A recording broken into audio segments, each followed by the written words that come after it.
காலையில் விடிஞ்சதுலேருந்து ராத்திரி அடையிற வரைக்கும் அன்பழகி பாப்பாவினால் வீடு இருக்கும் நிலைமையை பாருங்கள்.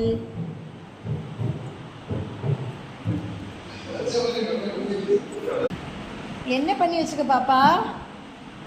எல்லாம் பண்ணிட்டு அப்பாவி மாதிரி படுத்துக்கிட்ட வந்து அவன்கிட்ட சொன்ன அண்ணன்ட்ட இதெல்லாம் எடுத்து போடாத அன்பழகி பிச்சிருவான்ட்டு. அவன் ஏதோ ப்ராஜெக்ட் பண்ண போகிறான்ட்டு வீடை ஃபுல்லாக குப்பையாக்குறான். அவனுக்கு துணைக்கு நீயே சேர்ந்து குப்பையாக்குற. பால் வேணுமா வாங்கிக்கோ, ஊட்டி விடு பிள்ளைக்கு.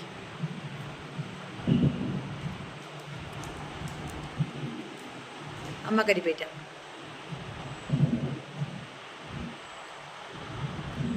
எவ்வளோ சேட்டை பண்ணுற பாரு. அன்பழகி ரொம்ப சேட்டை பண்ணுறான்.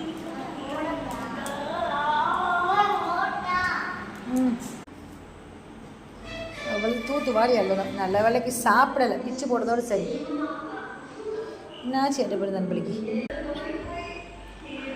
தூத்து வாடி அள்ளியாச்சு. அப்பா அடுத்து நல்லா சேட்டை பண்ண போகிறாலும்